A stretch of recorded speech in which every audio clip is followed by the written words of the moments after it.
Assalamualaikum warahmatullahi wabarakatuh. Perkenalkan, nama saya Aulia Dwi Saputri, NIM 190512140008 dari Prodi Sistem Informasi kelas 2019A. Nah, pada kali ini saya akan membahas tentang teknik hacking. Yang pertama, ini ada perbedaan dari hacker, cracker, dan script-kiddis. Untuk yang hacker, hacker adalah orang yang suka mengotak-atik komputer, termasuk bahasa pemrograman seperti assembly, C, dan lain-lain. Nah, kemudian hacker juga dibagi menjadi 3. Yang pertama ada black hacker, yaitu seperti cracker, attacker, atau intruder. Kemudian yang white hacker itu seperti analyst security, konsultan security, dan ethical hacker. Kemudian yang ketiga yaitu grey hat, yaitu hacker yang bermuka 2. Kemudian untuk yang cracker, nah cracker ini termasuk hacking yang suka merusak atau black hacker. Jadi cracker juga termasuk ke black hacker. Kemudian ada script-kiddis, yaitu orang yang tidak mempunyai keahlian khusus dalam bidang hacking, tetapi biasanya mereka hanya mendownload tool hacking itu dari internet. Kemudian ada perbedaan dari ethical hacker dan cracker. Untuk yang hacker itu biasanya adalah seorang programmer yang terus-menerus mencari pengetahuan lebih lanjut dengan bebas. Kemudian dia juga membagikan apa yang telah mereka temukan dan tidak pernah sengaja merusak data. Nah, kalau yang cracker yaitu membobol atau melanggar integritas sistem dengan maksud jahat. Nah, mereka ini menghancurkan data penting atau bahkan menimbulkan masalah bagi target mereka. Kemudian ada beberapa tipe penyerangan. Yang pertama ada peretas, yaitu membobol komputer untuk tantangan atau status. Kemudian mata-mata, yaitu membobol komputer untuk mendapatkan informasi yang akan digunakan untuk keuntungan politik. Kemudian teroris juga termasuk membobol komputer itu yang bertujuan untuk menimbulkan ketakutan akan keuntungan politik. Kemudian ada perampok perusahaan, yaitu karyawan yang membobol komputer pesaing untuk mendapatkan keuntungan finansial. Kemudian ada penjahat profesional, yaitu orang yang membobol komputer untuk keuntungan finansial secara pribadi. Kemudian yang terakhir atau ada pengacau, yaitu membobol komputer untuk menyebabkan kerusakan. Nah, kemudian kita akan membahas tentang fase-fase hacking. Yang pertama ada reconnaissance, kemudian yang kedua ada scanning, kemudian yang ketiga ada gain access, kemudian ada maintain access, kemudian yang terakhir ada covering tracks. Nah, untuk yang pertama yaitu fase reconnaissance. Nah, pada fase ini itu bertujuan untuk mengetahui gambaran mengenai sistem target, termasuk sistem operasi yang digunakan, siapa sistem adminnya, kemudian perkiraan topologi jaringannya, kemudian alamat IP-nya, kemudian dan juga informasi yang lain yang dipublikasikan seperti nama domain, alamat IP, kemudian teknologi yang digunakan, dan kontaknya. Kemudian fase yang selanjutnya ada fase scanning, yaitu mulai melakukan probing atau penyelidikan terhadap korban untuk mencari lubang security yang bisa dieksploitasi atau sebagai pintu masuk ke sistem tersebut. Kemudian ada fase gaining access yang bertujuan untuk mendapatkan akses dengan cara yang pertama masuk secara fisik, kemudian eksploitasi kelemahan yang belum di-patch, kemudian memanfaatkan kesalahan program seperti buffer overflow, exploit, SQL injection, dan lain-lain. Kemudian ada network enumeration atau null session, yaitu dengan cara mencari akun name yang sah. Kemudian juga dengan cara mekanisme penyimpanan user ID, dan yang terakhir yaitu password cracking. Kemudian fase yang selanjutnya adalah fase maintaining. di mana hacker tersebut itu berusaha mempertahankan akses yang telah didapatkan dengan cara seperti membuat backdoor, rootkit, duplicate user, dan lain-lain. Kemudian fase yang terakhir yaitu fase covering tracks. Nah, fase ini merupakan tahapan akhir yang bertujuan menutupi jejak dalam menghilangkan barang bukti, kemudian mengecoh bahkan menghapus event viewer Windows dan event log antivirus. Nah, kemudian saya akan mempraktikumkan tentang reconnaissance. Untuk yang pertama yaitu praktikum reconnaissance. Yang pertama langkahnya yaitu jalankan link web WUIS ini. Kemudian WUIS-lah minimal 3 web yang Anda familiar dengannya dan cari info tentang web tersebut. Oke. Yang pertama saya akan memWUIS yaitu view.com. Nah, jadi View ini adalah aplikasi yang digunakan untuk streaming video, bisa film, bisa drama, dan series yang lainnya. Jadi domainnya View yaitu view.com, kemudian registrarnya yaitu CSI Corporate Domains, kemudian view.com ini diregistrasikan pada 1997 bulan 4 tanggal 15. Kemudian untuk expirednya itu tahun 2021 bulan 4 tanggal 16. Jadi bulan depan ini habisnya masa berlaku dari domain view.com. Kemudian update on-nya yaitu pada tahun 2018 bulan 11 tanggal 1. Nah, ini juga lengkap, ada registran kontaknya, ada nomor handphone, faksimil, email, bahkan ada alamatnya. Dan administratif kontaknya juga lengkap. Jadi registran kontaknya view.com ini yaitu orang Hong Kong.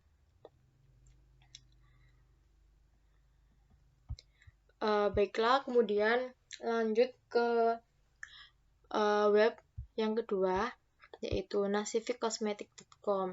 Nah, untuk nasifikcosmetic.com ini merupakan web resmi dari salah satu brand skincare dari Korea yaitu Nasifik. Nah, jadi di website ini juga menjual tentang segala produk dari Nasifik tadi. Jadi menjualnya itu secara langsung dari Korea pengirimannya. Untuk nasifikcosmetic.com ini registrarnya yaitu Gabia. Kemudian diregistrasikan pada tahun 2020 bulan 3 tanggal 10. Jadi masih belum lama ini. Kemudian expirednya yaitu tahun 2024 bulan 3 tanggal 9. Nah, untuk update on-nya ini tahun 2021 bulan 2 tanggal 10. Nah, ini juga ada registran kontaknya yaitu Abil Korea. Ini juga ada alamatnya lengkap, juga ada email, faksimil, phone, kemudian ada kode pos, ada administratif kontaknya juga lengkap. Kemudian lanjut ke website yang ketiga yaitu coredramas.net. Jadi coredramas.net ini salah satu website untuk mendownload drama Korea. Jadi bedanya kalau sama yang View tadi, View itu bisanya cuma untuk dilihat saja, tapi kita nggak bisa download. Nah, kalau di coredramas.net ini kita bisa mendownload file video tadi. Jadi dari coredramas.net ini registrarnya yaitu CV Jogja Camp, kemudian diregistrasikan pada tahun 2017 bulan 8 tanggal 10, kemudian masa habis berlakunya yaitu tahun 2021 bulan 8 tanggal 10 di tahun ini ya, berarti 2021. Kemudian untuk update on-nya itu tahun 2020 bulan 8 tanggal 5. Nah, ini untuk registran kontaknya yaitu asli orang Indonesia, yaitu lebih tepatnya di Yogyakarta. Nah, ini juga ada lengkap semua. Kemudian kita lanjut ke praktikum yang kedua, yaitu praktikum scanning. Langkah yang pertama yaitu buat jaringan 2 komputer di GNS3. Yang PC pertama yaitu sebagai server dan PC kedua yaitu sebagai klien.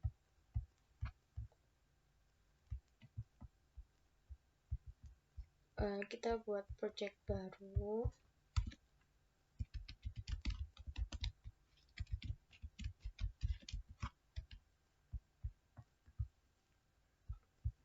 Kemudian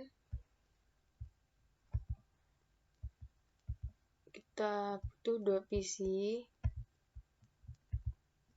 Untuk yang PC pertama itu sebagai server 1. Kemudian kita juga ubah simbolnya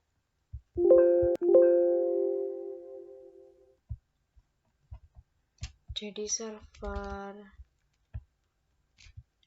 Nah, setelah itu kita hubungkan antara server 1 dan PC 2. Setelah itu kita jalankan. Nah, ini menunggu sebentar.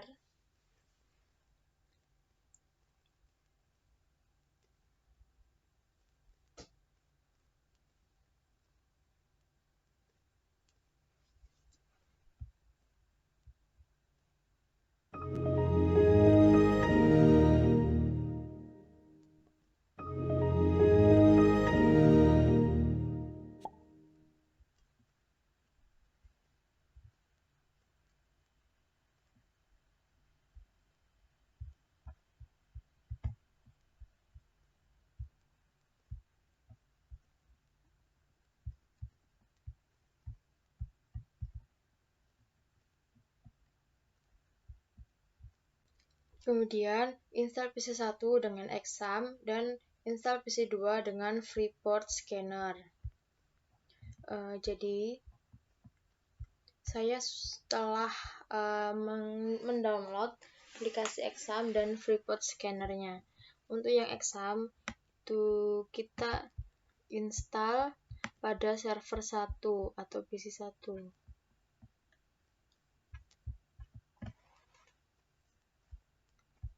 Kemudian untuk yang Freeport Scanner kita instalkan pada PC 2.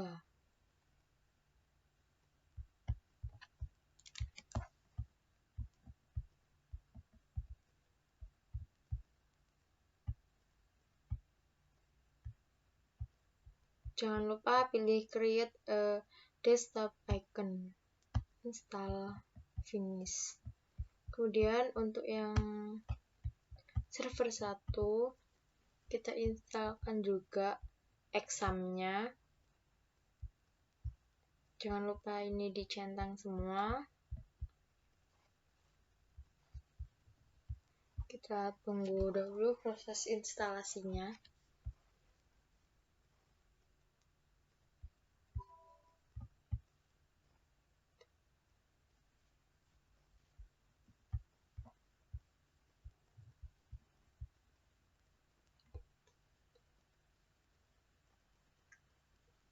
Kurang sebentar untuk examnya. Nah, ini prosesnya sudah selesai menginstalnya. Nah, kemudian langkah selanjutnya yaitu jalankan service di PC 1, yaitu Apache, MySQL, dan FileZilla. Jadi untuk yang PC 1 atau server 1 ini kita jalankan, tetapi untuk yang Apache tidak dapat dijalankan karena ini ada peringatan warning. Baiklah, tidak masalah. Jadi yang bisa jalan yaitu cuma MySQL dan FileZilla. Kemudian coba scan port listening dengan netstat min A di PC 1 atau di server 1. Kita buka command prompt, kemudian sebelum itu kita harus setting IP terlebih dahulu.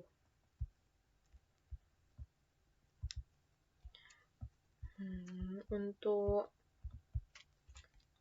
server 1 yaitu 192.168.1.1.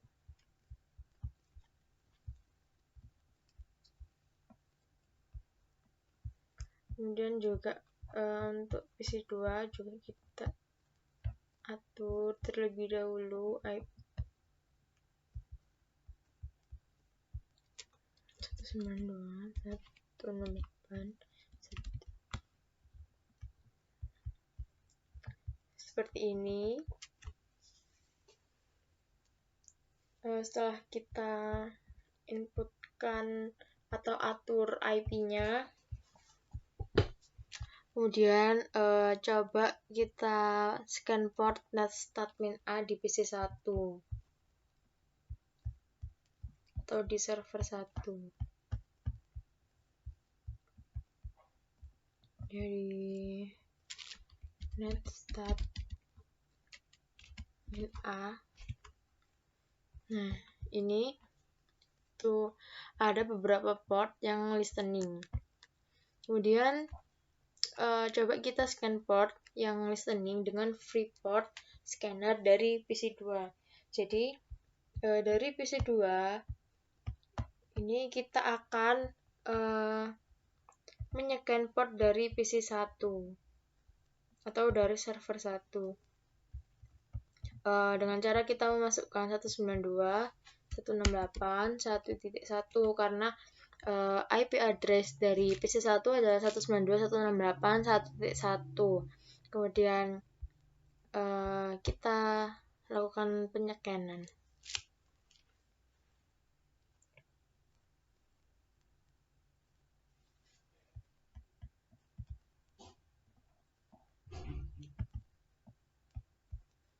Nah, ini sudah kelihatan yang portnya yang open atau yang listening itu dapat ke record, yaitu ada FTP, IPmap, kemudian Microsoft DS, NetBIOS SSN, dan MySQL port 3306. Nah, setelah itu coba stop service MySQL atau salah satu atau lainnya, port lainnya, kemudian ulangi langkah 2 dan 3.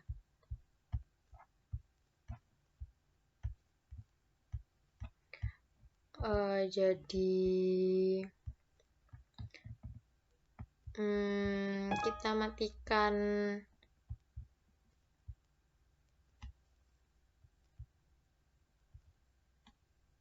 coba kita matikan MySQL, kemudian kita cek terlebih dahulu lagi netstat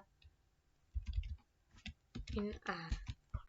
Setelah MySQL tadi sudah kita matikan, nah ini hasil dari netstat min A-nya itu tidak ada yang dari port 3306.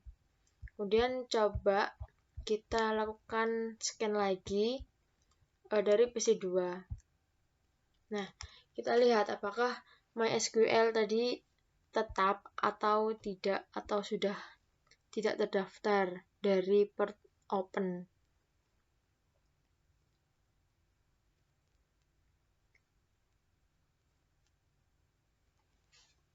Nah, ternyata hasil scanannya tadi dari PC2 untuk yang proses yang akhir ini untuk yang port 3306 tadi yaitu MySQL sudah tidak ada di sini. Jadi sesuai dengan sesuai dengan command prompt netadmin A dari server 1. Jadi terbukti dan benar karena tadi kita sudah mematikan dari ini port dari MySQL. Sehingga untuk PC2 juga tidak bisa menyeken untuk port 3306 yaitu MySQL. Sekian dari saya. Terima kasih, kurang lebihnya mohon maaf. Wassalamualaikum warahmatullahi wabarakatuh.